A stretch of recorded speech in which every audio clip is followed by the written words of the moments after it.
गतकर्माचा भविष्य जीवनावर परिणाम होतो असे बुद्ध मानतो काय, हे आपल्याला आज बघायचं आहे। अशा रीतीने बुद्धाचा कर्मसिद्धांत शास्त्रास धरून आहे। पुनर्जन्मीचे कर्म वारसा म्हणून भावी जन्मात प्राप्त होते यावर तो विश्वास ठेवित नाही। आणि याप्रमाणे जे आपण काल बघितलं होतं की जे काही पुनर्जन्म असेल किंवा मागच्या जन्मामध्ये आपण काहीतरी कर्म केले असतील आणि त्या कर्माचं काही फळ या जन्मामध्ये मिळणार आहे, तर अशा जे काही गोष्टी आहेत तर या अशा कर्म सिद्धांतावर भगवान बुद्धाचा विश्वास नव्हता। जन्म हा माता पितरापासून आहे आणि बालकाला जन्मतः तो वारसा लागतो तो त्यांच्या आई बापाकडून, असे बुद्ध मानत असत। बालक हे स्वतःच वारसा घेऊन येते यावर तो कसा विश्वास ठेवणार। म्हणजे अशा प्रकारे जो काही आई वडील असतील तर त्यांच्याकडून जे काही संस्कार असतील ते संस्कार त्या मुलावर येतात किंवा जो काही वारसा असतो तो वारसा तो मुलगा घेऊन येतो। परंतु तो मुलगा जो काही आहे तर स्वतःच असं काही तयार करत नाही किंवा बनवत नाही किंवा स्वतःचा जो काही वारसा जे काही गलजन्मीचा असेल कोणता असेल तर ते घेऊन येत नाही। त्यांच्या विश्वासासंबंधीचे अनुमान स्वीकारले नाही तरी चालेल, कारण या विषयासंबंधी प्रत्यक्ष पुरावा एका सूत्रात आढळतो।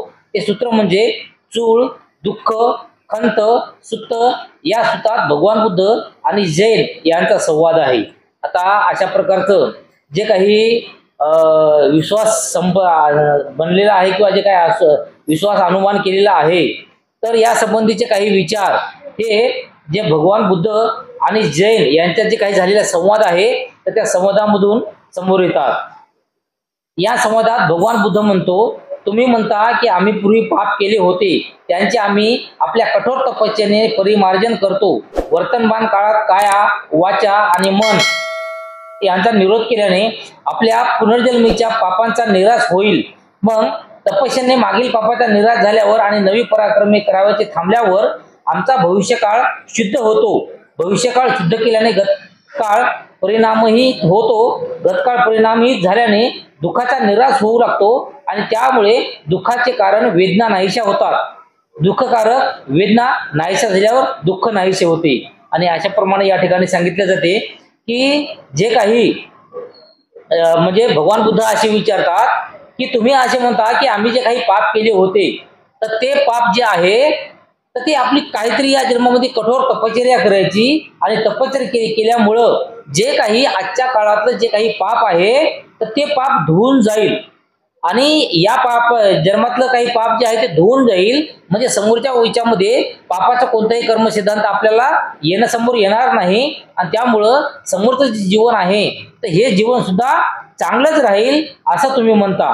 परंतु भविष्यकाळ शुद्ध केल्याने गतकाळ परिणामहित होतो आणि गतकाळ परिणामहित झाल्याने दुःखाचा निराश होऊ लागतो आणि त्यामुळे दुःखकारी वेदना जे आहेत ते नाहीशा होतात असं तुम्ही म्हणता, असं भगवान बुद्ध त्या जैनला म्हणतो।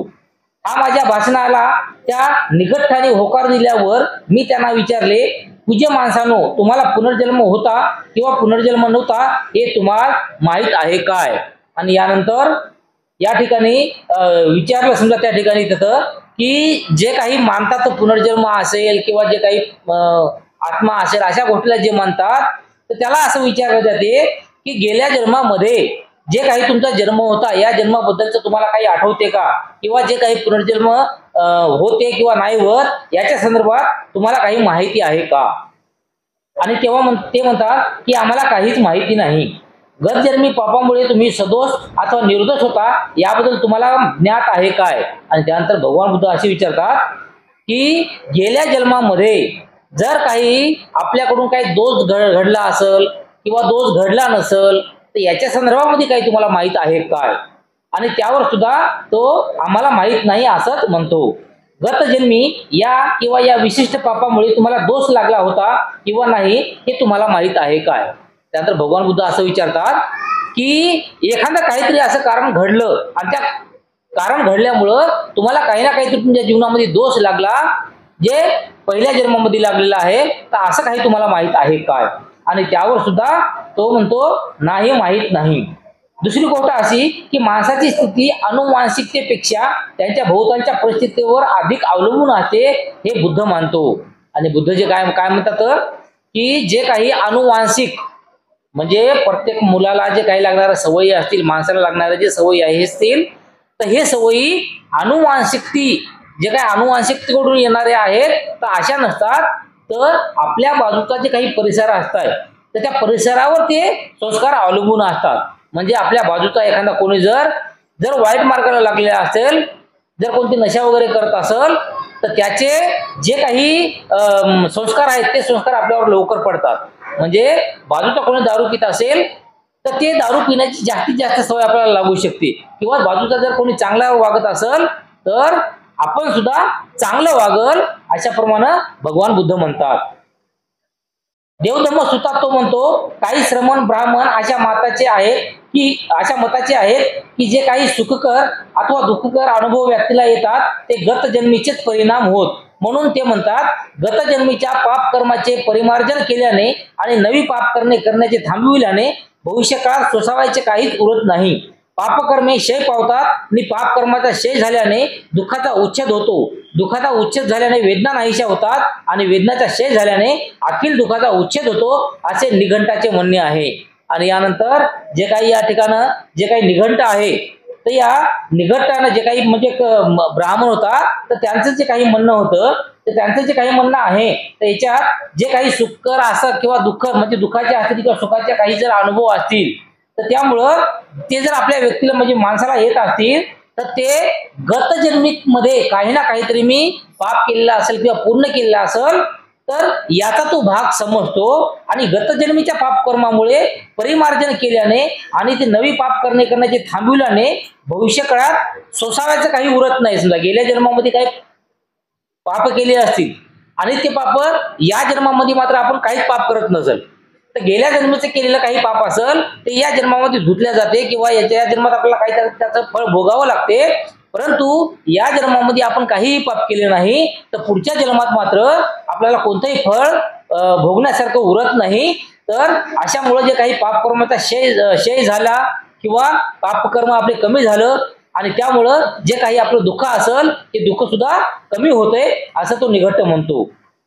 प्राण्याचे सुखकारक आणि दुःखकारक अनुभव हे जन्मकाळच्या परिस्थितीमुळे उद्भवतात असे निघंट म्हणत असतील तरी त्यांचे ते म्हणणे दोषास्पद आहे. आणि जन्मकालीन परिस्थिती त्यांचे कारण नाही असे ते म्हणत असले तरी सुद्धा त्यांचे म्हणणे दोषास्पद आहे. आणि ज्याप्रमाणे निघंट जे आहे तो असं जरी कदाचित म्हणत असेल, परंतु त्याचं जे काही म्हणणं आहे तर या म्हणण्याला काहीही अर्थ नाही. भगवान बुद्धाची ही विधाने आपल्या प्रश्नाच्या दृष्टीने महत्वाची आहेत. जर बुद्ध गतजन्मीच्या कर्मावर विश्वास ठेवित असेल तर या संबंधी शंका का निर्माण करतो? वर्तमान जीवनातील सुखकर अथवा दुःखकर अनुभव हे परिस्थितीपेक्षा सापेक्ष आहेत असे मानणारा बुद्ध गतजन्मीच्या कर्मावर विश्वास कसा ठेवील? आणि अशा प्रमाणे जे काही ब्राह्मणोत्तर जे काही हे आहेत धर्म आहे, तर या धर्मासारखा बुद्धाचा धर्म नाही. त्यामुळं अशा प्रमाणे गतजन्मीच्या काहीतरी कर्मावर विश्वास ठेवणं जे काही हे लोक मानतात, तर अशा प्रकारचा जे काही विश्वास मानणं हे मात्र भगवान बुद्धाला पटत नाही किंवा भगवान बुद्धाला हे मान्य नाही. गतजन्मीच्या कर्माचा सिद्धांत हा शुद्ध ब्राह्मणी सिद्धांत आहे. ते आत्म्याचे अस्तित्व मानतात. आत्म्याचे अस्तित्व आणि पूर्वकर्माचा आत्म्यावर परिणाम होतो असे मानतात. म्हणून गतजन्मीचे कर्म वर्तमान काळात प्रभावशाली ठरते, त्यांच्याशी ते सुसंगत आहे.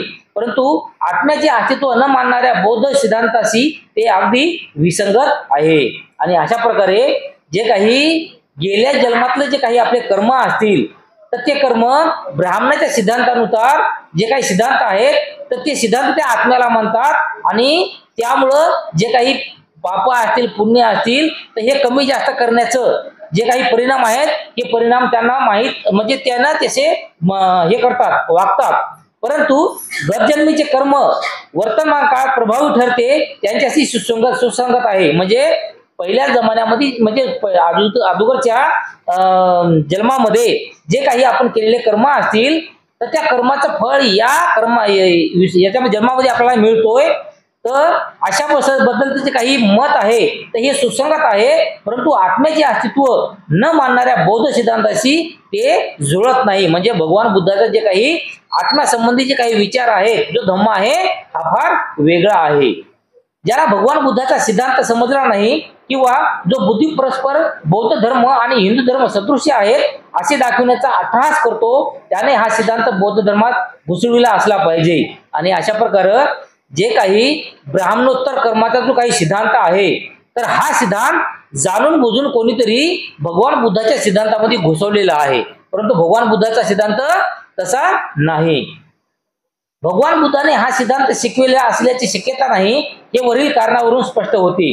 याशिवाय भगवान बुद्धाने हा सिद्धांत शिकविला नसावा या म्हणण्याला दुसरा एक सर्वसामान्य आधार आहे। आणि अशा प्रकारे भगवान बुद्ध हे अशा प्रकारचे कोणतेही जे आधार आहेत किंवा सिद्धांत आहेत, हे सिद्धांत मानत नव्हते। तर याच्यासाठी समोर सुद्धा एक विचार दिलेला आहे किंवा जे काही सिद्धांत आहे, तर त्या सिद्धांताचं दुसरं एक उदाहरण समोर दिलेलं आहे। पूर्वकर्म हे भावी जीवनाचे नियंत्रण करते, हा हिंदू सिद्धांत अन्यायमूलक आहे। असल्या सिद्धांताचा शोध लावण्याचा हेतू काय असावा? आणि भगवान बुद्ध या ठिकाणी म्हणतात की जे काही आपले पूर्वकर्म असतील किंवा पहिल्या जन्मातले काही कर्म असतील, तर हे जे कर्म आहेत हे आत्ताच्या जीवनामध्ये आपलं जे काही नियंत्रण करतो किंवा ते जे जसे कर्म असेल त्या कर्माचे फळ या जीवनामध्ये मिळत असेल, आणि हा हेतू सिद्धांत अन्यायमूलक असेल, तर असल्या सिद्धांतात शोध लावण्याचा हेतू काय? म्हणजे असं जर काही असेल तर याचं मनामध्ये ठेवणं आणि ते जाणणं, याचा विचार करणं हे काही उपयोगाचं नाही असं म्हणलं जाते। त्यांचा एकमेव हेतू शासन अथवा समाज यांना दरिद्र लोकांच्या दुःखीस्तीच्या उत्तरदायित्वातून मुक्त करणे हा असावा। आणि अशा प्रकारचं जे काही ब्राह्मणोत्तर सिद्धांत सांगतोय की चांगले कर्म केले तर पुढच्या जन्मामध्ये आपला जन्म जे आहे, पुनर्जन्म जे आहे, ते चांगल्या लोकांमध्ये होईल, किंवा वाईट जर कर्म आपल्या हातून घडले तर आपला जन्म पुढच्या जन्मामध्ये एखाद्या साधारण किंवा कोणत्या तरी किड्या मुंग्यामध्ये होईल, असं जे भीती दाखवण्याचं जे काही काम हे सिद्धांत करते, जो ब्राह्मणोत्तर सिद्धांत आहे, तर त्याचा अंदाज कदाचित असा होऊ शकते समजा की समाजामध्ये प्रत्येक माणसाच्या मनामध्ये चांगली कृती करण्याबद्दल, वाईट कृती करण्याबद्दल काही ना काहीतरी नियम असले पाहिजे, किंवा वाईट कृती करण्याबद्दल त्याला काही बंधनं लागली पाहिजे, त्याच्या मनाला काही ना काही बंधनं लागली पाहिजे, आणि तो त्याच्यामुळे समाजामध्ये चांगला राहील। आणि असं विचार करून कदाचित मग त्यानं असे कर्मसिद्धांत ठेवले असतील, किंवा जन्म पुनर्जन्म किंवा गेल्या जन्मात जे काही फळ असते ते या जन्मात मिळत आहे असं काही ठेवलेलं असेल। नाहीतर असे अमानुष आणि बुद्धी विसंगत सिद्धांताचा शोधत लागला नसता। आणि असं जर नसतं तर कदाचित असं जे काही बुद्धी विसंगत म्हणजे जे बुद्धीला न पटण्यासारखं जे काही विसंगत शोध आहे, जे गेल्या जन्मामध्ये आपण होतो की नाही होतो हेच माहित नाही, तर त्या जन्मातले केलेल्या कर्माचे फळ या जन्मामध्ये आपल्याला मिळतात, हे एक विचार करणं म्हणजे एकदम म्हणजे फालतूपणाची गोष्ट आहे असं भगवान बुद्ध सांगतात। महाकरुणिक हे ज्याचे विरुद्ध प्रसिद्ध आहे तो असला सिद्धांत उचलून धरील अशी कल्पनाही करवत नाही। आणि अशा प्रकारे जे काही कल्पना असतील, जे काही सिद्धांत असतील, अशा सिद्धांताला भगवान बुद्ध मानतील असं कदापि शक्य नाही, असं भगवान बुद्ध कधीच मानणार नाही। यानंतर अहिंसेचे भिन्न अर्थ आणि तिचे आचरण, म्हणजे जे काही अहिंसा आहे तर ते अहिंसा कशा कशा प्रकारे होते, म्हणजे त्याचा अर्थ म्हणजे अहिंसा म्हणजे फक्त कोणाची तरी हत्या केली तरच अहिंसा होते असा त्याचा अर्थ नाही। अहिंसेचे अलग अलग अर्थ आहेत, तर त्याचे काय काय अर्थ आहेत आणि त्याचं आचरण सुद्धा काय आहे, त्या अहिंसेपासून वाचण्यासाठी कोणते संस्कार लागतात, कोणतं आचरण करावं लागते हे सुद्धा काय आहे ते बघणार आहोत। अहिंसा म्हणजे जीवहिंसा न करणे हा बुद्धाच्या शिकवणीचा अत्यंत महत्वाचा भाग आहे। आणि भगवान बुद्ध काय सांगतात की भगवान बुद्धाचं एक महत्वाचं शील आहे, तर ते शील असं की कोणत्याही जीवाची हिंसा न करणं, आणि हिंसा करणं म्हणजे कोणाची हत्या न करणं हा भगवान बुद्धाच्या शिकवणीचा अत्यंत महत्वाचा भाग आहे। करुणा आणि मैत्री या दोहोंची तिच्या जिव्हाळ्याचा संबंध आहे, आणि जे काही दुसऱ्याची हिंसा करणार नाही तर याचा संबंध दुसऱ्याबद्दल करुणामय आपलं जे प्रेम जाणवणं किंवा दुसऱ्याबद्दल मैत्री भावना आपल्या मनामध्ये निर्माण होणं याचा संबंध आहे। तथापि असा एक प्रश्न विचारला जातो की बुद्ध प्रणित अहिंसा ही सर्वकालीन अनुलग्य असे कर्तव्य होते की ती प्रसंग सापेक्ष होती, आणि जे लोक भगवान बुद्धाची शिकवणूक मानतात त्यांना तिला सर्वकालीन अनुलग्य असे कर्तव्य मानणे कठीण जाते। ते म्हणतात सर्व काळ अहिंसेनेच वागले तर पुष्कळ वेळा सत्य असतला आणि गुणाचे दुर्गुणाला बलिदान द्यावे लागते। आणि अशा प्रमाणे अशा ठिकाणी या ठिकाणी असं काही म्हणलं जाते की आपल्या जन्मामध्ये प्रत्येक वेळेसच जर अहिंसेनंच वागलं, म्हणजे कोणाची हिंसा करायची नाही हे समजा गुण आपण समजा बाळगून किंवा हे विचार करून आपण जर वागलो तर काही ठिकाणी काय होते की काही प्रमाणात जे सत्य आहे तर त्या सत्याला असत्याची भाषा, आणि काही ठिकाणी जे काही असत्य आहे किंवा जे काही दुर्गुण आहेत तर त्या दुर्गुणाला बलिदान सुद्धा द्यावं लागते. म्हणजे कधी कधी म्हणतात ना की जे काही खरं बोलतो आपण तर ते खरं कधी कधी आपल्या अंगलट येते. या प्रश्नाचे आर्थिक स्पष्टीकरण करणे संयुक्तिक होईल. अहिंसा या विषयाने पुष्कळ गोंधळ निर्माण केलेला आहे, आणि अशा प्रकारे जे काही अहिंसा हा शब्द किंवा याचा जे काही अर्थ आहे तर त्या अर्थाचं स्पष्टीकरण हे खूप वेगवेगळ्या प्रकारचं आहे, संयुक्तिक होईल. आणि अहिंसा या विषयाचे पुष्कळ गोंधळ करून ठेवलेला आहे की नेमकं अहिंसा म्हणजे काय. अहिंसा म्हणजे काय की फक्त अहिंसा म्हणजे कोणाची तरी हत्या नाही करायची म्हणजेच अहिंसा नाही होत. तर त्यामुळं अशा प्रकारचा गोंधळ निर्माण झालेला आहे असं म्हणतात. बौद्ध देशातील लोकांनी तिचा अर्थ काय लावला आणि कसे प्रतिपालन केले आहे हा प्रश्न महत्वाचा असून तो विचारार्ह आहे. आणि त्यामुळं जे काही बौद्ध देश आहेत तर त्या बौद्ध देशामध्ये अहिंसा म्हणजे नेमकं काय याचं काही ना काहीतरी विचार करायला पाहिजेत किंवा विचार करणं जरुरी आहे. सिलोन मधील भिक्खू स्वतः रणांगणात उतरले होते आणि लोकांनाही परकीय आक्रमणाविरुद्ध युद्ध करण्यास त्यांनी उद्युक्त केले होते. आणि या ठिकाणी आज सांगितलं आहे की जे काही सिलोन आहे श्रीलंका या देशामध्ये जेव्हा भारतामधून भिक्खू हे भारत सोडून बाहेर देशामध्ये जे भगवान बुद्धाचा जो काही धम्म आहे तर तो धम्माचा प्रचार करण्यासाठी बाहेर देशामध्ये गेले होते. आणि तिथे गेल्याच्या नंतर जेव्हा श्रीलंकेमध्ये काही भिक्खू गेले होते तर तेव्हा त्या श्रीलंकेवर दुसऱ्या एका राजानं म्हणजे दुसऱ्या अलगच्या देशानं अतिक्रमण केलं. अतिक्रमण म्हणजे लढाई चाल केली. तर लढाई केल्याच्या नंतर त्या श्रीलंकेचं जे काही राजपद असेल, जे काही देशाची जे काही पातळी असेल ते धोक्यामध्ये आल्यामुळं तिथले सर्व लोक रस्त्यावर उतरले युद्ध खेळण्यासाठी.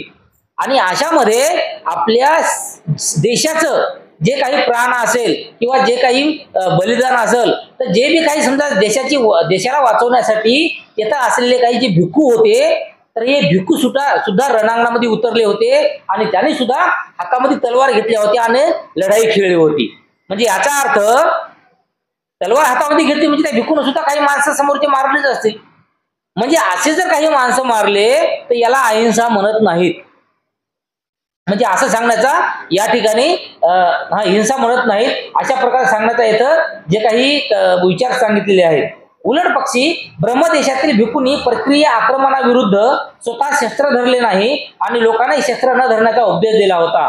आणि याच्यासारखं जे काही ब्रह्मदेश होता तर त्या ब्रह्मदेशामध्ये जे काही या श्रीलंकेमध्ये घडलं होतं याच्या पूर्ण विरुद्ध तिथं घडलं. तर तिथे जेव्हा ब्रह्मदेशामध्ये जेव्हा बाजूच्या देशाचं जेव्हा अतिक्रमण झालं, जेव्हा लढाई करून लोक आले तर त्यावेळेस तिथले जे काही भिक्खू होते तर त्या भिक्खूंनी काय केलं माहितीये का, स्वतःही तलवार हातामध्ये घेतली नाही, लढाईचा विचार केला नाही.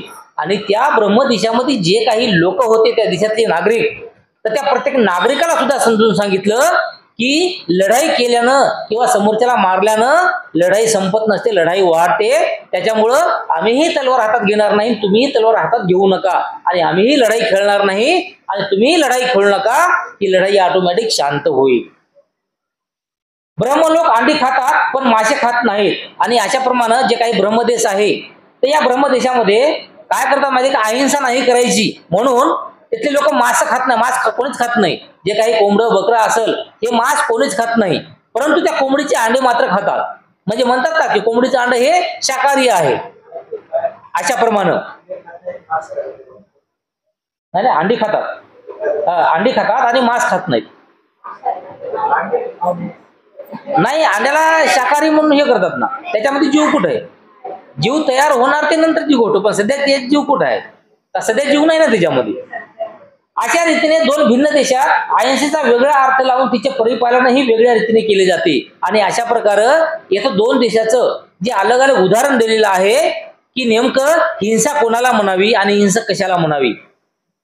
अलीकडे जर्मन बौद्ध मंडळाने एका ठरावाने पंचशिलेतील अहिंसा सोडून 4 शिले मान्य केलेली आहेत. आणि जे काही भगवान बुद्धानं 5 शिले सांगितलेली आहेत तर त्या 5 शिलापैकी जे काही अहिंसेचा जे शील आहे तर हे शील सोडून, जे काही हिंसेबद्दलचं जे काही शील आहे तर हे शील सोडून त्या जर्मन देशानं 4 शील मान्य केलेले आहेत. तर 4 शील तिथं मानतात. फक्त मी कोणाची हिंसा करणार नाही ही शील ते मानत नाहीत. कारण तर जशी वेळ पडेल तसं मग त्याप्रमाणे ते वागतात तिथले लोक. आणि अहिंसेच्या सिद्धांताबाबत अशी वस्तुस्थिती आहे. आणि अशा प्रकारे अहिंसा जी आहे तर अशा प्रकारे त्याच्या प्रत्येकाचा म्हणजे प्रत्येक ठिकाणी वेगवेगळा अर्थ त्याचा तयार होतो. तर त्यामध्ये अहिंसेचा खरा अर्थ, तर अहिंसेचा खरा अर्थ काय? भगवान बुद्धाची अहिंसेची व्याख्या कोठेच केलेली नाही. वस्तुतः अहिंसेचा निश्चित शब्दार्थ तो विचित्र उल्लेख करतो. आणि अशा प्रकारे भगवान बुद्धानं आपल्या प्रवचनामध्ये कधीही फक्त शील सांगितलं की अहिंसा करू नका, परंतु अहिंसेबद्दल काही खोलपर्यंत डीपमध्ये जाऊन खोलपर्यंत असं काही सांगितलं नाही की नेमकं अहिंसा म्हणजे काय. तर हे भगवान बुद्धानं सांगितलेलं नाही. म्हणजे सांगितलं नाही म्हणजे फार कमी विचार सांगलेला आहे. कधी कधी एखाद्या वेळेस सांगलेला आहे, जास्त करून सांगलेलं नाही.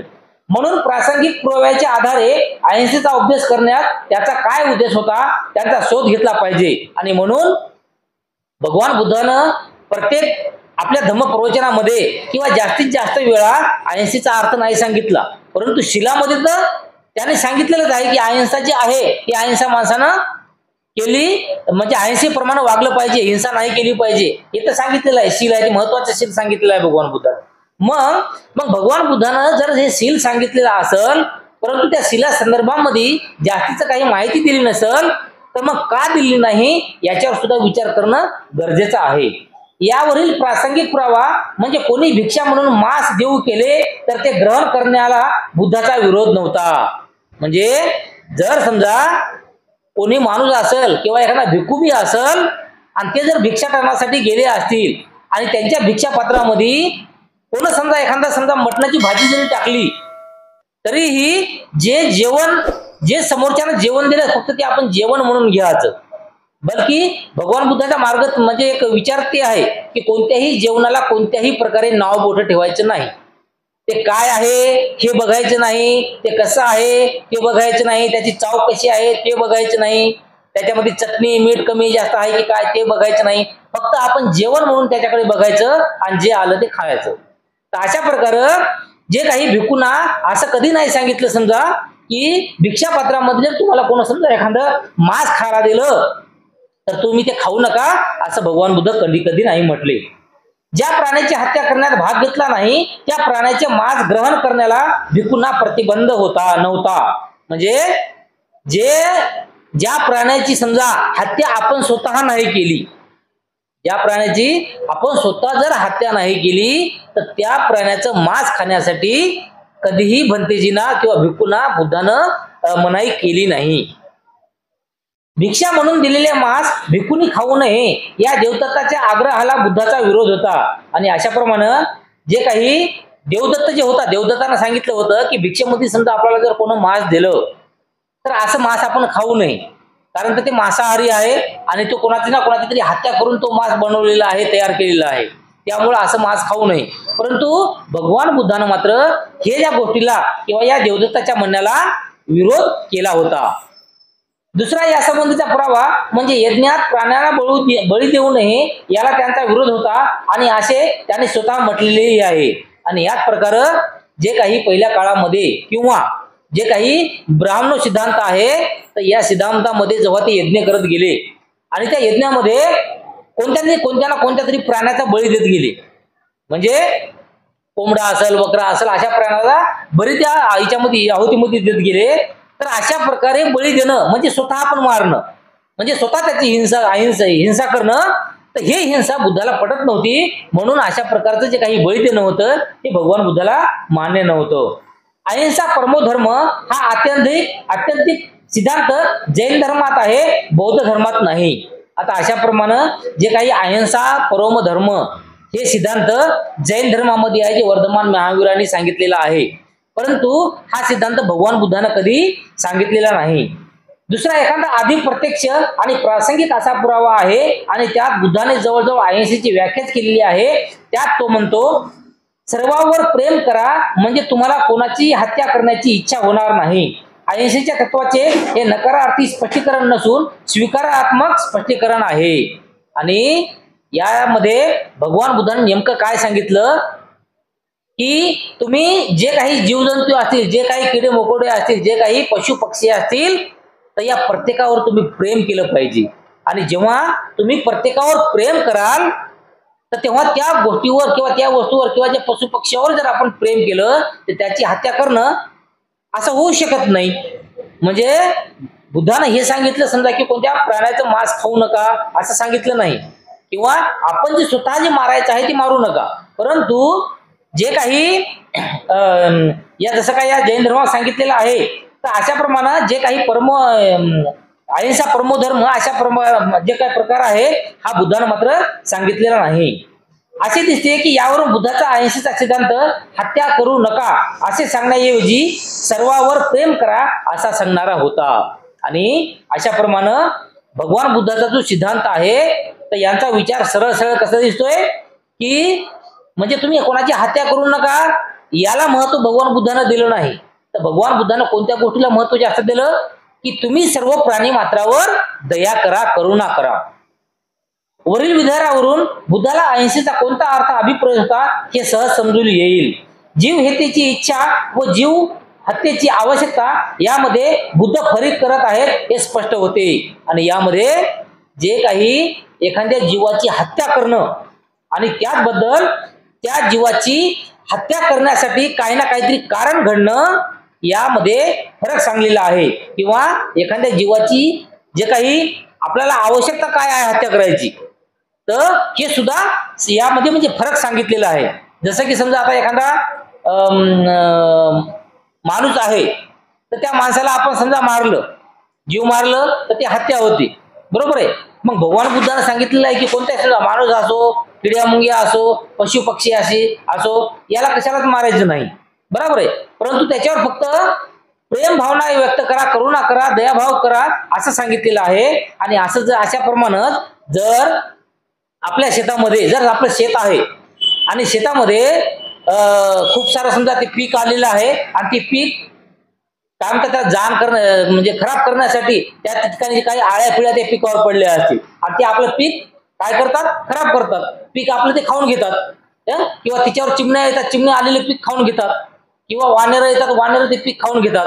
तर अशा ठिकाणी आपल्या पिकाचा बचाव करण्यासाठी आपण काय करतो, आलेल्या वानराला दगड मारून हाकलतो, आलेले काही चिमण्या असतील त्याला दगड मारून हाकलतो, त्याच्यावर आळ्या पडत असतील, ते पानं खात असतील तर त्याला आपण जीवे मारण्यासाठी आपण त्याला फवारणी करतो बघा, ज्यामुळे ते किडे मेले पाहिजे. तर अशा प्रकारची जी काही हत्या आहे तर अशा प्रत्येक हत्या म्हणजे अहिंसा असं बुद्धानं कधीही सांगितलेलं नाही. म्हणजे अहिंसा करण्यामध्ये स्वतः अहिंसा जाणून बुजून करणं आणि एखादी जे काही हिंसा करण्यासाठी एखादी समजा आवश्यकता आपल्याला पडणं याच्यामधला फरक भगवान बुद्धानं सांगितलेला आहे. ज्या ठिकाणी जीव हत्या करण्याची आवश्यकता असते त्या ठिकाणी त्याने जीव हत्येला प्रतिबंध केलेला आहे. आणि एखाद्या ठिकाणी समजा कोणाची हत्या करण्यासाठी काही आवश्यकता समजा असलीच तर त्या ठिकाणी हत्या आपल्याकडून होणारच अशा प्रमाणात जे काही म्हणजे बुद्धानं सांगितल्याप्रमाणे आहे किंवा बुद्धाचा विचार कसा दिसते. ज्या ठिकाणी जीव हत्येची इच्छा ह्याशिवाय जीव हत्येला कारण नव्हते त्या ठिकाणी त्याने जीव हत्येला प्रतिबंध केला. म्हणजे एखाद्या ठिकाणी कोणाची तरी हत्या करण्यामध्ये काहीही कारण नाही, विनाकारण आपण त्याची हत्या करतो, म्हणजे अशा हत्येला भगवान बुद्धानं प्रतिबंध केलेला आहे. अशी हत्या करण्यासाठी भगवान बुद्धानं प्रतिबंध केलेला आहे. भगवान बुद्धाच्या अहिंसा सिद्धांताचा असा अर्थ लावल्यास वैचारिक गोंधळ उत्पन्न होणार नाही. आणि जे काही भगवान बुद्धाचे जे काही विचार होते, भगवान बुद्धाचा जो काही सिद्धांत आहे याच्या संदर्भात, तर या सिद्धांताचा अशा प्रकारे समजा आपण जर विचार केला तर आपल्या मनामध्ये काही प्रश्न निर्माण होणारे आहेत की नेमकं भगवान बुद्धानं कोणत्या गोष्टीला हिंसा कोणत्या गोष्टीला अहिंसा असं जे काही विचार म्हणजे बोललेले आहेत तर याच्या संदर्भामध्ये हा संभ्रम आपल्या मनामध्ये जो निर्माण होतो हा संभ्रम दूर होते. हा सिद्धांत चांगला भक्कम आणि सर्वांस मान्य होण्याजोगा नैतिक सिद्धांत आहे. आणि अशा प्रकारे हा भगवान बुद्धाचा जो काही सिद्धांत आहे तर हा सिद्धांत प्रत्येकाला मानण्यासारखा किंवा सर्वांना समजण्यासारखा आहे. ही गोष्ट खरी की जीवहत्येची आवश्यकता आहे की नाही याचा निर्णय तो व्यक्तीवर सोपवितो, परंतु नाही तरी हा निर्णय दुसऱ्या कुणावर कसा सोपविता येणार. आणि या ठिकाणी हे सुद्धा सांगितलेलं आहे की भगवान बुद्धानं जर समजा एखादी जे आपण हिंसा करतोय तर ते हिंसा करते वेळेस ते हिंसा आपण जाणून बुजून करतोय की हिंसा करण्याची गरज आहे तेव्हा आपण हिंसा करतोय, तर याच्या संदर्भामध्ये आपल्याला वाटणारी जी काही आवश्यकता आहे तर याचं स्वातंत्र्य सर्व त्या माणसानं दिलेलं आहे, म्हणजे दुसरा कोण ठरवणार नाही. समजा आपल्यापैकी समजा मी आहे तर मी समोर एखादी समजा काहीतरी किडे मुंग्या असतील किंवा काहीतरी पशु पक्षी असतील तर त्याची हत्या करावी की नाही करावी, किंवा त्याची हत्या केल्याच्या नंतर माझा फायदा आहे की हत्या न केल्याच्या नंतर माझा फायदा आहे, किंवा त्याची हत्या करण्यासाठी काही आवश्यकता आहे का, अशा प्रकारचा जो काही विचार ठामपणे करणं याचं पूर्ण अधिकार मलाच आहे असं भगवान बुद्धानं म्हणलं. आणि याच्या व्यतिरिक्त जरी समजा याच्याशिवाय दुसरा पर्याय बी नाही, कारण तर ज्याचं त्यानं ठरवलं पाहिजे की हत्या करायची की नाही करायची. कारण तर समजा मी हत्या करल नाही करल आणि ते चांगली आहे की नाही, आवश्यकता आहे की नाही आहे हे जर दुसरा माणूस कोणी ठरवत असेल तर तो याच्या विचाराप्रमाणे ठरवल का, ठरवणार नाही. कारण त्याचे विचार अलग याचे विचार अलग, त्याच्यामुळं ज्याचे त्याला अधिकार आहे. माणसाच्या अंगी प्रज्ञा असणे आणि त्याने तिचा उपयोग केला पाहिजे. आणि याच्यासाठी फक्त माणूस जे आहे तर माणसाच्या अंगी सर्वात प्रथम प्रज्ञा असली पाहिजे, म्हणजे तो चांगला विचार करून ठरवेल की समोरचा जो काही व्यक्ती असेल किंवा जे काही वस्तू असेल, जे काही किडे पशु पक्षी असतील तर त्याची मी जी हत्या करत आहे तर खरंच त्या हत्या करण्याची आवश्यकता मला आहे का विनाकारण माझ्याकडून त्याची हत्या होईल, हे विचार करण्याची जी काही शक्ती असते तर ती शक्ती म्हणजे प्रज्ञा ही आपल्याकडे असली पाहिजे. म्हणजे शहाणपण असलं पाहिजे, आपल्याला समजलं पाहिजे नेमकं. नाही तर मला समजना काहीच नाही, उठलं सुटलं नाही मला त्याला मारायचं म्हणून मारलं, तर असं नाही. त्याचा मी विचार केला पाहिजे, ती विचार करण्यासारखं शहाणपण माझ्याकडे असलं पाहिजे की खरंच मी त्याची हत्या करतोय तर ते माझ्याकडून गुन्हा तर होणार नाही ना, का त्याची आवश्यकता आहे का, किंवा आवश्यक शिवाय समजा एखादी मी शिवी दिली तर शांत बसेल, आमचं जर काय ते भानगड असेल ते निपटल, तर अशा प्रकारचा माणसानं विचार केला पाहिजे. जीव हत्येची आवश्यकता व अनावश्यकता यामध्ये व्यवस्थित रेषा गतिमान माणसाला ओढता येते एवढा विश्वास त्यांच्यावर ठेवला पाहिजे. आणि अशाप्रमाणे जे काही एखादी हत्या असेल तर ती हत्या केल्यानं कोणावर समजा एखाद्यावर अन्याय तर होणार नाही ना, किंवा हत्या केल्यानं मला ती हत्या करण्याची मला काही आवश्यकता आहे याच्या संदर्भातलं जे काही विचार विनिमय आहे, जे की काही शहाणपण आहे ते शहाणपण आपल्याला समजलं पाहिजे. ब्राह्मणी धर्मात हिंसेची इच्छा आहे. आता जो काही ब्रह्माचा धर्म सांगतो तर त्या धर्मामध्ये जे काही हिंसा आहे तर त्या हिंसेची इच्छा आहे, म्हणजे माणसाला इच्छा असते समजा की मी त्याला मारलं पाहिजे, परंतु भगवान बुद्ध तसे नाही सांगत. जैन धर्मात कधी हिंसा न करण्याची इच्छा आहे, आणि जो जैन धर्म आहे त्या जैन धर्मामध्ये काहीही झालं तरीही हिंसा करायचीच नाही असं विचार त्या जैन धर्मामध्ये मानल्या जातात. आणि भगवान बुद्धाची अहिंसा ही त्यांच्या मध्यम मार्गात धरून आणलं आहे. आणि जे काही भगवान बुद्धाचा जो काही धर्म आहे किंवा जे काही अहिंसेबद्दलचा विचार आहे तर हे ना ब्राह्मणाच्या विचाराप्रमाणे आहे आणि ना जैन धर्माच्या विचाराप्रमाणे आहे, यांच्या दोघांच्या मधला आहे. दुसऱ्या शब्दात सांगायचे म्हणजे बुद्धाचे तत्व आणि नियम यात भेद केलेला आहे. त्याने अहिंसेला नियमाचे रूप दिलेले नाही, ते एक तत्व किंवा जीवनाची पद्धती म्हणून त्याने तिचे विवेचन केलेले आहे. आणि अशाप्रमाणे जे काही गोष्ट असतात ते मध्यम प्रकारच्या तर असा विचार करायचं आणि त्यांचा परतपाळ करायचा असं भगवान बुद्धाने सांगितलेलं आहे. आणि तसे करण्यास तो अत्यंत शहाणपणाने वागला यात शंका नाही. तत्वामध्ये तुम्हाला तदनुसार वर्तन करण्याचे स्वातंत्र्य असते, नियमात नसते. नियम तुम्हाला मोडतो अथवा तुम्ही नियमाला मोडता. आणि याप्रमाणे जे काही तत्वे असतात तर त्या तत्वामध्ये वर्तन आपण कसं करतो किंवा कसं नाही करत याचा सुद्धा आपण विचार करतो, आणि विचार करून त्याप्रमाणे आपण वर्तन करतो. म्हणजे एखाद्याची हिंसा करायची की नाही हे करायची याच्यावर आपण स्वतः विचार केला तर आपल्याला समजेल की त्याची हिंसा करावंच लागते का, किंवा हिंसा न करण्यामधून बी जमल का. परंतु जे काही ब्राह्मणी धर्म आहे तर त्या धर्मामध्ये एक नियम बनते. जसा भगवान बुद्ध नियम मानत नाहीत या गोष्टीला, जे का समजा कोणाची अहिंसा करायची असेल किंवा जे हिंसेबद्दलचा जे काही विचार आहे तर याच्याबद्दल जे काही ब्राह्मणोत्तर धर्म सांगतो की त्याच्यामध्ये नियम बनवलेला आहे. म्हणजे नियम आता आपण बघत आलेलो आहोत. नियम कसा की तुम्ही चांगलंच काम केलं पाहिजे आणि तुम्ही चांगलं काम केलं तरच पुढच्या जन्मामध्ये तुम्हाला चांगला जन्म मिळेल. आणि तुम्ही चांगलं काम नाही केलं तर मग तुम्हाला नरकात जावं लागेल, असं करावं लागेल. मग त्या नरकात गेल्यानंतर काहीतरी उकळतं तेल कानामध्ये टाकतात आणि त्या काहीतरी कढईमध्ये बसवतात. अशा प्रकारे जे काही नियम बनवले. आत्म्याचा एका देहातून दुसऱ्या देहात प्रवेश याबद्दल आपल्याला आता बघायचं आहे. भगवान बुद्धाने पुनर्जन्म प्रचलिला आहे, परंतु त्याने आत्म्याचे संसारण देहातून दुसऱ्या देहात प्रवेशलेले नाही. आता या ठिकाणी भगवान बुद्धानं पुनर्जन्म तर सांगितला, परंतु जे काही आत्मा आहे तर ते आत्मा एका शरीरामधून निघून नंतर दुसऱ्या शरीरामध्ये प्रवेश करते अशा प्रकारे कदापि भगवान बुद्धानं सांगितलेलं नाही. भगवान बुद्धाने दोन परस्पर विरोधी सिद्धांताचे प्रवचन केले. असे त्यांच्यावर दोषारोपण करणारे काही कमी लोक नव्हते. आणि अशाप्रमाणे भगवान बुद्ध जे काय आहे की पुनर्जन्म आहे बी म्हणतात आणि पुनर्जन्म नाही बी म्हणतात. परंतु अशा दुहेरी म्हणण्यामुळं किंवा दुहेरी विचारसरणीमुळं काही लोक भगवान बुद्धावर दोष लावतात की हे काहीही म्हणते. कधी मनात आलं तर नाही म्हणून म्हणते, नाहीतर एखाद्यावर मनात नाही आलं तर नाही म्हणून म्हणते. परंतु भगवान बुद्धाची नेमकी काय शिकवण याचा मात्र विचार कोणीच करत नाही. असे टीकाकार प्रश्न करीत की संसारणाशिवाय पुनर्जन्म कसा शक्य आहे. म्हणजे जे काही संसारण आहे म्हणजे एका गोष्टीतून किंवा एका वस्तूतून किंवा एका शरीरातून दुसऱ्या शरीरात जाण्याशिवाय माणूस जन्माला कसं येईल. म्हणजे पुनर्जन्म हा आहे असं मानतात, टीकाकार म्हणतात. तर ते म्हणत आणि इथे तर संसारणाशिवाय पुनर्जन्माची गोष्ट केली आहे हे संभवनीय तरी आहे काय. आणि तेच लोक काय म्हणतात की भगवान बुद्धानं सांगितलं की आत्मा नाहीच, म्हणून एका शरीरामधून ती आत्मा निघून दुसऱ्या शरीरामध्ये प्रवेश करते. या गोष्टीला भगवान बुद्ध मानत नाहीत. तर मग नेमकं पुनर्जन्म कशाला मानतात, भगवान बुद्ध काय सांगतात. परस्पर विरोधी असे काहीच नाही. संसारणाविषयी पुनर्जन्म शक्य आहे. आणि भगवान बुद्ध काय सांगतात की परस्पर विरोधी म्हणजे एकोणएकाच्या विरोधी असं काहीच नाही.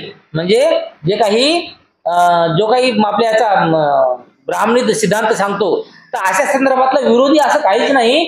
परंतु संसारण म्हणजे एका गोष्टीपासून दुसरी गोष्ट तयार होणे अशा गोष्टीशिवाय पुनर्जन्म जे आहे हे शक्य आहे असं भगवान बुद्ध सांगतात. हे सर्व नागसेनाने राजा मिलिंदला दिलेल्या उत्तरात चांगल्या प्रकारे स्पष्ट केलेले आहे.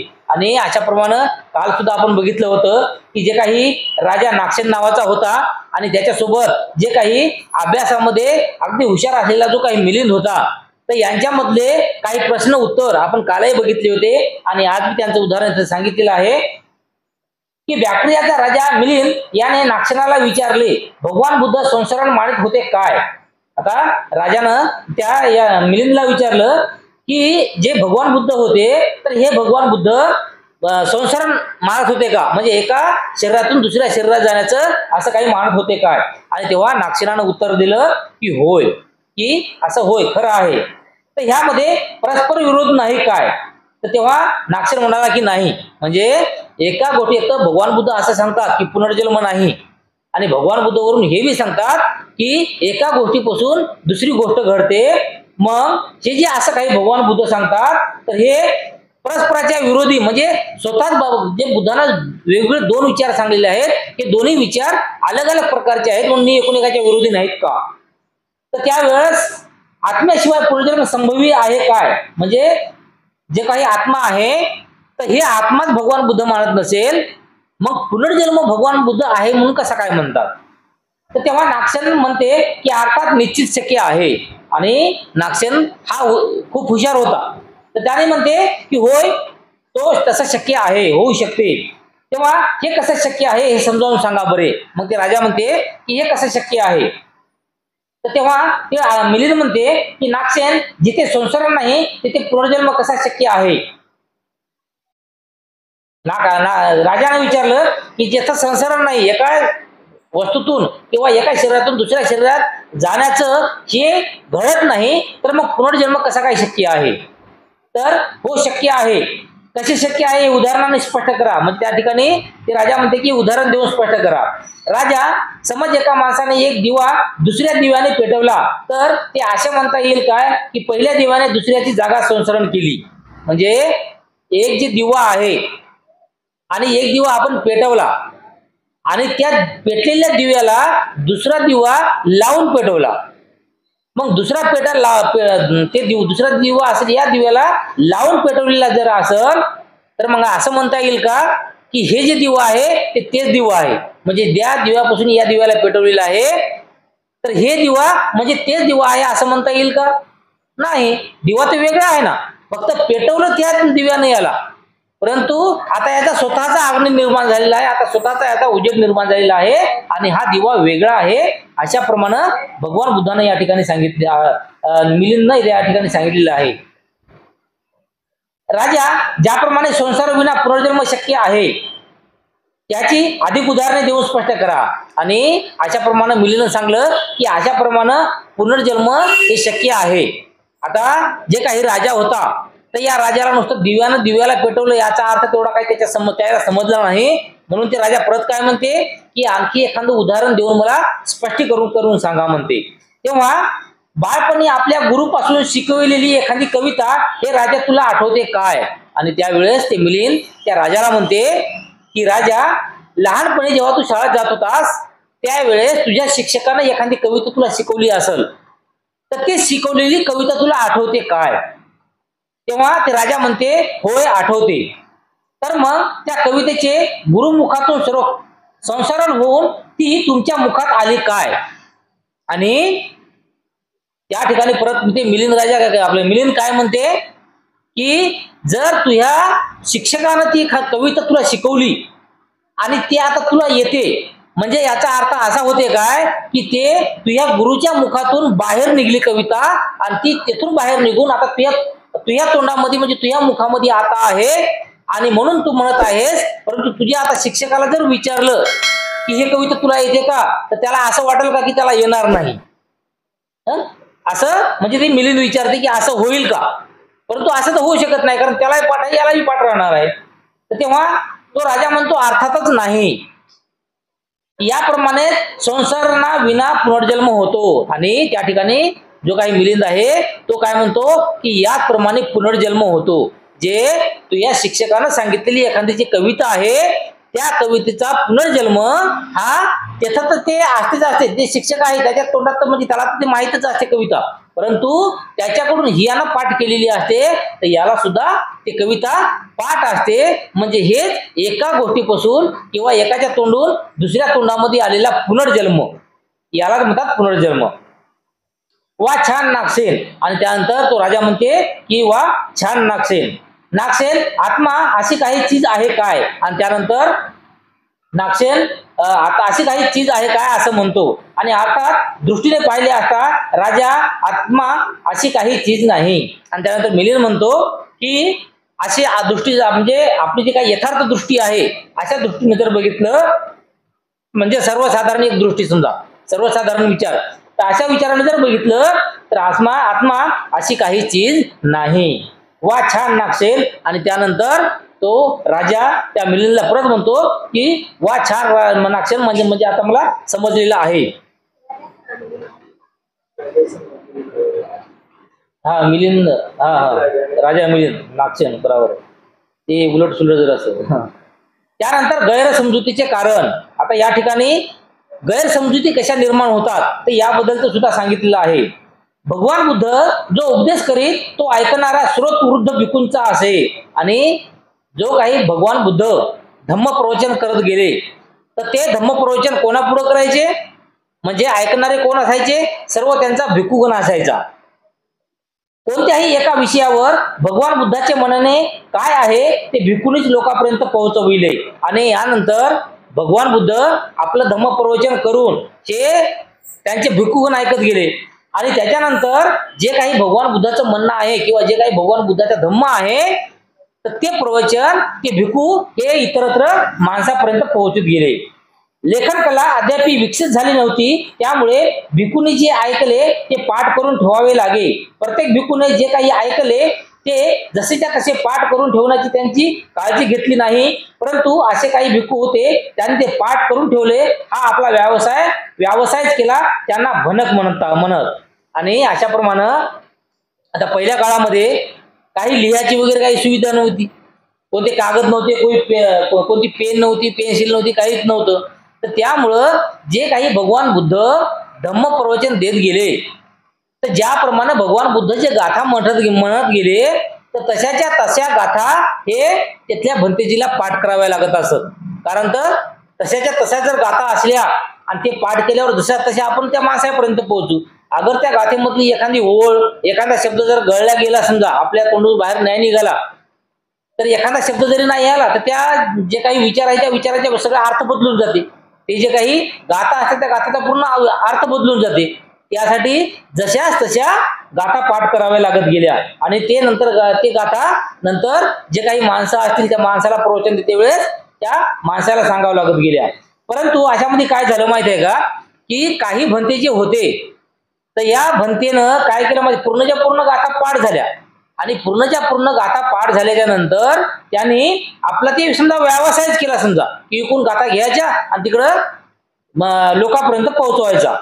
तर असे जे काही लोक होते, म्हणजे भगवान बुद्धापासून जे प्रवचन जसंच्या तसं ऐकून घ्यायचे आणि जसंच्या तसं नंतर ते आपण प्रवचन लोकांपर्यंत पोहोचायचे, तर असे जे काही भंते होते ते त्याला भनक असे म्हणत गेले. भनक. बौद्ध त्रिपिटक आणि अट्टकथा हे साहित्य समुद्रासारखे विशाल आहे. हे सर्व पाठ करणे म्हणजे सर्वसाधारण काम नव्हते. आणि अशाप्रमाणे जे काही बुद्धाचे त्रिपिटक किंवा जे काही अट्टकथा होत्या, तर हे जे काही सर्व साहित्य जे होतं किंवा सर्व जे बुद्धाचा जो काही धम्म होता, तर हा धम्म एखाद्या समुद्रासारखा विशाल होता. म्हणजे त्यांची गणता करता येत नाही एवढं मोठं साहित्य होतं किंवा एवढा मोठा बुद्धाचा धम्म प्रवचन होतं.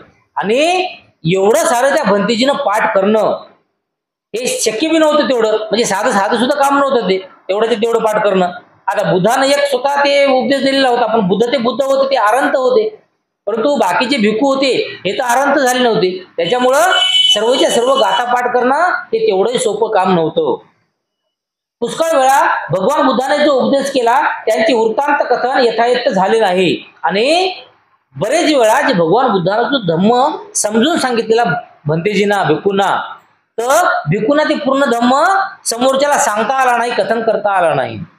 भगवान बुद्धाच्या जीवनकाळी त्यांच्या उपदेशाचे गौर कथन झाल्याच्या गोष्टी त्यांच्या निदर्शनात आल्या होत्या.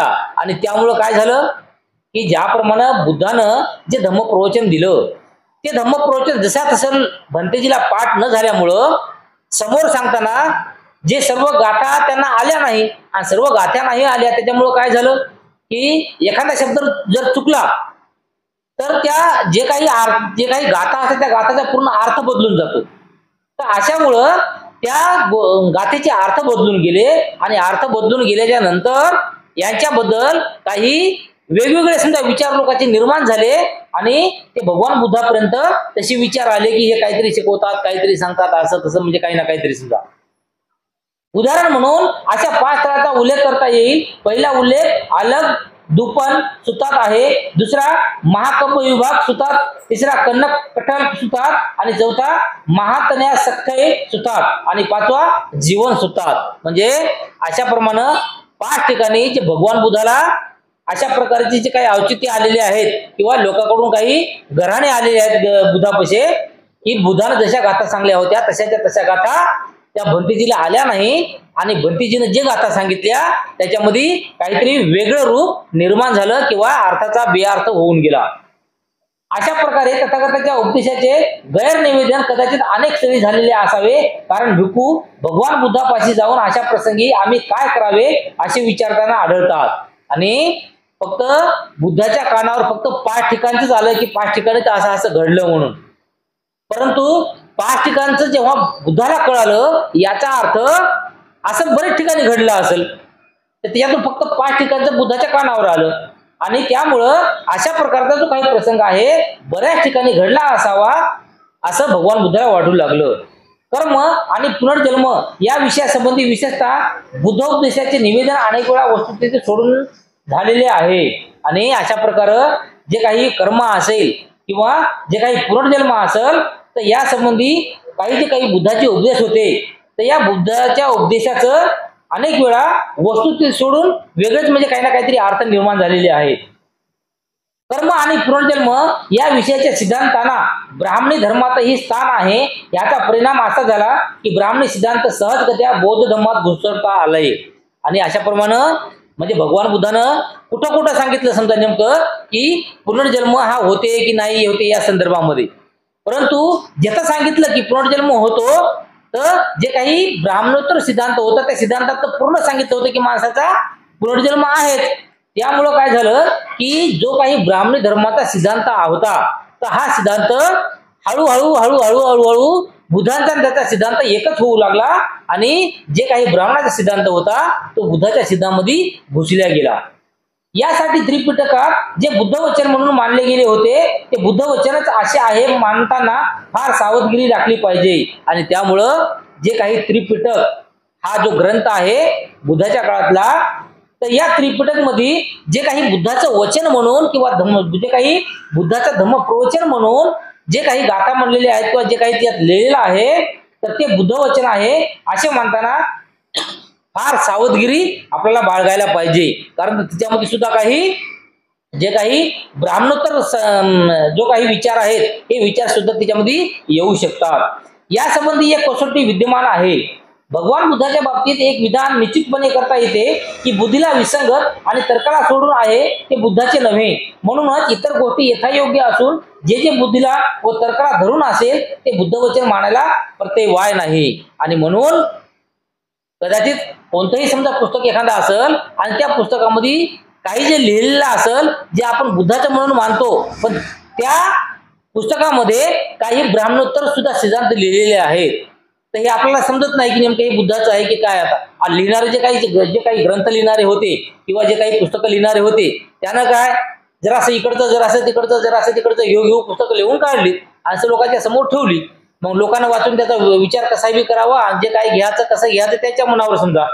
तर अशा ठिकाणी बुद्ध सांगतात की जे काही अशी गोष्टी असतील किंवा जे काही असे विचार असतील जे आपल्या मनाला पटतील आपल्या मनाला चांगले वाटतील जे विचार तर्काला धरून असतील असे जे काही विचार असतील तर ते विचार बुद्धाचे आहे असे मानावे अन्यथा ते बुद्धाचे नाहीत असे मानावे. दुसरी गोष्ट अशी की जे चर्चा मनुष्याच्या कल्याणाला पोषक नाही अशा चर्चेचा फंदात भगवान बुद्ध कधीच पडत नाहीत. म्हणून जे माणसाच्या कल्याणाला पोषक नाही ते बुद्धाच्या नावावर खपविले जात असले तरी वस्तुतः ते बुद्ध वचन म्हणून मानता येणार नाही.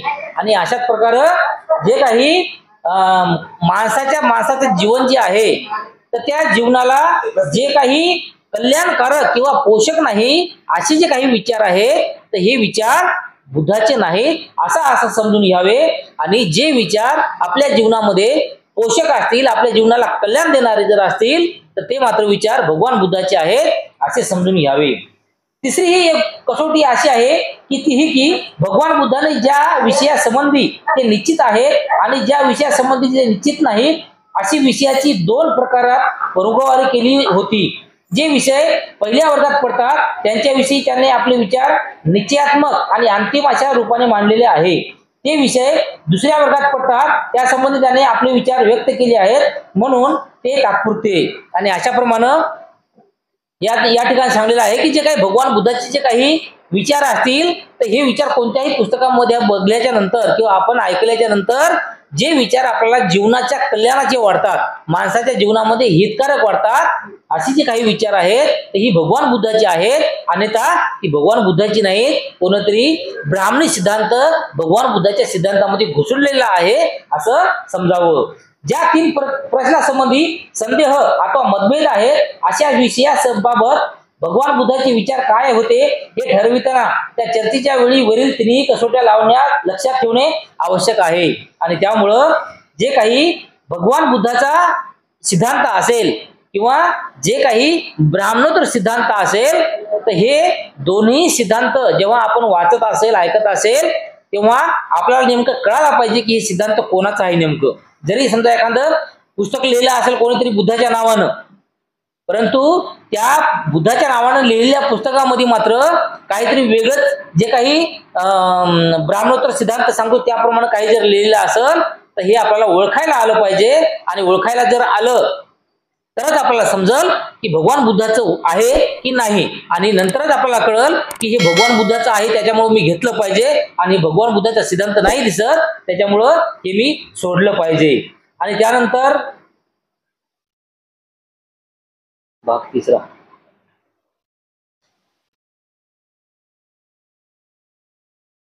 तर अशा प्रकारे जे काही सिद्धांत आहे हा सिद्धांत आपल्याला समजला पाहिजे, आणि प्रत्येक सिद्धांत आपण बघताना, वाचताना किंवा ऐकताना आपण त्या गोष्टीचा विचार करून तो सिद्धांत ऐकून घेतला पाहिजे, समजून घेतला पाहिजे. आणि असं जर झालं तरच भगवान बुद्धाचा जे काही सिद्धांत आहे हा सिद्धांत आपल्याला समजेल. असे या ठिकाणी आज आपण थांबणार आहोत.